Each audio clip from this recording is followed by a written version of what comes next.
Hi, നിങ്ങളറിഞ്ഞോ നമ്മുടെ തൊടുപുഴയിലെ summer fest തുടങ്ങിയ വിവരം? ഞാനിന്ന് തൊടുപുഴയാണ് ഉള്ളത്. സമ്മർ ഫെസ്റ്റ് കാണാൻ വന്നതാ. കണ്ടു നോക്കാം എങ്ങനെയുണ്ടെന്ന്.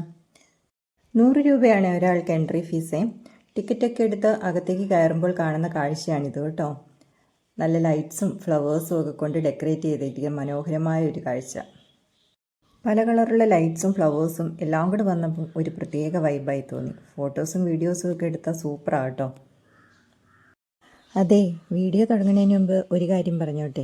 നിങ്ങളെൻ്റെ ചാനൽ ആദ്യമായിട്ടാണ് കാണുന്നതെങ്കിൽ സബ്സ്ക്രൈബ് ചെയ്ത് സപ്പോർട്ട് ചെയ്യണം കേട്ടോ. ഈ പൂക്കൾക്കിടയിലൂടെ നടന്ന് അകത്തേക്ക് ചെല്ലുമ്പോൾ നമ്മൾ എത്തിപ്പെടുന്നത് വേറൊരു ലോകത്താണ് കേട്ടോ. മഞ്ഞും മലയും വെള്ളവും വെള്ളച്ചാട്ടവും ഒക്കെ പെട്ടെന്ന് നമ്മൾ വേറൊരു ലോകത്തെത്തിയ പോലെ. എന്ത് രസമല്ലേ കാണാൻ. ഇതെല്ലാം അറേഞ്ച് ചെയ്തിരിക്കുന്ന എന്ത് രസമായിട്ടാണ് അല്ലേ. ചെറിയ പാലവും അതിലെ സൈഡിലൂടെയുള്ള കൈവരികളും താഴേക്കൂടെ ഒഴുകുന്ന വെള്ളവും വെള്ളച്ചാട്ടവും ഒക്കെ കാണാൻ നല്ല രസമുണ്ട്. ഞാൻ ചെന്ന സമയത്ത് വലിയ തിരക്കില്ലായിരുന്നു. അതുകൊണ്ട് അവിടെയെല്ലാം ഒരുപാട് നേരം കറങ്ങി നടക്കാൻ പറ്റി. കുറേ വീഡിയോസും ഫോട്ടോസും ഒക്കെ എടുത്തു. അധികം ആളൊന്നും ഇല്ലായിരുന്നു. പിന്നെ ഇവിടെ എന്നും വൈകുന്നേരം 4:30 കേട്ടോ ഓപ്പൺ ആവുന്നത്. വൈകിട്ട് 9 മണി വരെയുണ്ട്. ഇതിനുള്ളിൽ ഒരുപാട് മൃഗങ്ങളും ചെടികളും പൂക്കളും മരങ്ങളായിട്ടും ഒരുപാട് കാര്യങ്ങൾ ഉണ്ടാക്കി വെച്ചിട്ടുണ്ട്. അത് അറേഞ്ച് ചെയ്തേക്കുന്ന ഒരു പ്രത്യേക സ്റ്റൈലാണ്. കൂടുതലും മ്യൂസിക്കും ലൈറ്റ്സും കൂടി ആകുമ്പോൾ ഒരു പ്രത്യേക വൈബ്. എനിക്കിതെല്ലാം ഒരുപാട് ഇഷ്ടപ്പെട്ടു. 100 രൂപ ടിക്കറ്റ് എടുത്ത് ഇതിനുള്ളിൽ കയറിയത് ഒരു നഷ്ടമായിട്ട് എനിക്ക് തോന്നിയില്ല.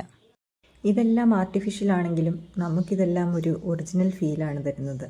വെള്ളം ഒഴുകുന്നതും വെള്ളച്ചാട്ടമൊക്കെ സെറ്റ് ചെയ്തിരിക്കുന്നത് അതേപോലെയാണ്. ഈ സമ്മർ വെക്കേഷന് കുട്ടികളൊക്കെ ആയിട്ട് വന്ന് എൻജോയ് ചെയ്യാൻ പറ്റിയ ഒരു സ്ഥലമാണ് കേട്ടോ ഇത്. സമ്മർ വെക്കേഷൻ തുടങ്ങുന്നതല്ലേ ഉള്ളൂ, അതുകൊണ്ടാവാം വലിയ തിരക്കില്ലാത്തത്.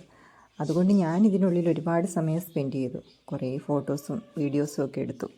ഓരോ സൈഡും അതുപോലെ മനോഹരമായിരുന്നു ഫോട്ടോസും വീഡിയോസും ഒക്കെ എടുക്കാൻ. ഈ കാഴ്ചകളൊക്കെ നിങ്ങൾക്ക് ഇഷ്ടമായെങ്കിൽ തീർച്ചയായിട്ടും വന്ന് കാണുക കേട്ടോ. ഇതൊക്കെ ഒരു വെറൈറ്റി എക്സ്പീരിയൻസ് അല്ലേ. നമുക്കൊക്കെ വല്ലപ്പോഴും കാണാൻ കിട്ടുന്ന ചില സന്ദർഭങ്ങൾ അതൊരിക്കലും മിസ്സാക്കരുത്. ഈ കാഴ്ചകൾ ഇവിടെ തീരുകയാണ്. ഇനി അടുത്തത് എന്താണെന്ന് നോക്കാം.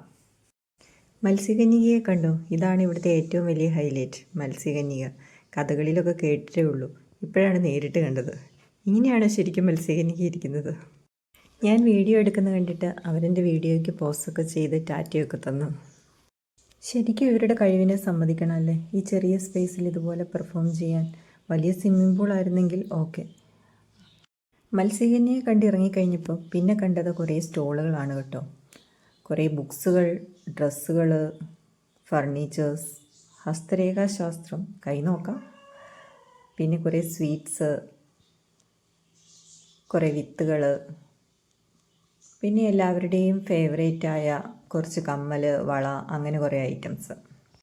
ഇതെല്ലാം കണ്ട് വെളിയിലേക്ക് ഇറങ്ങിയപ്പോൾ കണ്ടത് അതിലും മനോഹരമായൊരു കാഴ്ചയായിരുന്നു.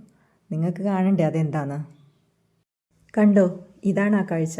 നയാഗ്ര വെള്ളച്ചാട്ടത്തിൻ്റെ ഒരു മിനിയേച്ചർ സെറ്റ് ചെയ്തിരിക്കുന്നത്. എന്ത് രസമാണല്ലേ കാണാൻ. ഞാൻ എത്ര സമയം ഇവിടെ സ്പെൻഡ് ചെയ്തതെന്ന് എനിക്ക് പോലും അറിയില്ല. എനിക്ക് അത്രയ്ക്ക് ഇഷ്ടപ്പെട്ടു. ശരിക്കും ഇവിടെ ഒരു 7 മണിക്ക് ശേഷം വരുന്നതാണ് നല്ലത്. രാത്രിയായി കഴിയുമ്പം ഈ ലൈറ്റ്സ് എല്ലാം ഇട്ട് കഴിയുമ്പോൾ ഇത് കാണാനൊരു പ്രത്യേക ഭംഗിയാണ്. ഞാൻ വന്നത് ഇച്ചിരി നേരത്തെ ആയിപ്പോയി. എനിക്കതുകൊണ്ട് അത്രയ്ക്ക് മനോഹാരിത ആസ്വദിക്കാൻ പറ്റിയില്ല. പിന്നെ നമ്മൾ വരുന്നത് ഫുഡ് കോർട്ടിലോട്ടാണ്. എല്ലാ കടകളൊന്നും തുറന്നിട്ടില്ലായിരുന്നു. മേ ബി ആൾ കുറവായതുകൊണ്ടായിരിക്കാം. അത് കഴിഞ്ഞ് പിന്നെ എല്ലാം റൈഡുകളാണ്. പിന്നെ ഇവിടെ ഒരു ഗോസ്റ്റ് ഹൗസ് സെറ്റ് ചെയ്തിട്ടുണ്ട്. എന്താണെന്നറിയാൻ ഞാനും ഒന്ന് കയറി. 50 രൂപയാണ് ടിക്കറ്റ്. വെറുതെ 50 രൂപ വേസ്റ്റ് ചെയ്തു എന്ന് പറയാം. ആരൊക്കെയോ കുറച്ച് പേര് ഇരുട്ടത്ത് കൂവി പേടിപ്പിക്കാൻ നിൽപ്പുണ്ട്. അല്ലാതെ എനിക്കൊന്നും ഫീൽ ചെയ്തില്ല. ഇനിയുള്ളതെല്ലാം റൈഡുകളാണ്. ഒരുപാട് റൈഡുകളുണ്ട്, ചെറുതും വലുതുമായിട്ട് കുറേ എണ്ണം. എല്ലാത്തിനും സെപ്പറേറ്റ് ചാർജാണ് കേട്ടോ. ആൾ കുറവാണെങ്കിലും 1-2 പേരെ വെച്ചൊക്കെ അവരത് സ്റ്റാർട്ട് ചെയ്യുന്നുണ്ട്. എനിക്ക് പണ്ട് ഇങ്ങനെയുള്ള റൈഡുകളിലൊക്കെ കയറാൻ പേടിയായതുകൊണ്ട് ഞാനിതൊക്കെ കണ്ട് ആസ്വദിക്കാറേ ഉള്ളൂ. അതുകൊണ്ട് ഞാൻ ഇപ്രാവശ്യവും ഇതൊക്കെ അവിടെ നിന്ന് കണ്ട് ആസ്വദിക്കുമായിരുന്നു.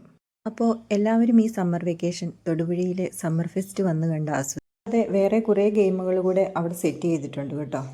നന്നായി എൻജോയ് ചെയ്യാൻ പറ്റിയ ഒരവസരമാണിത്.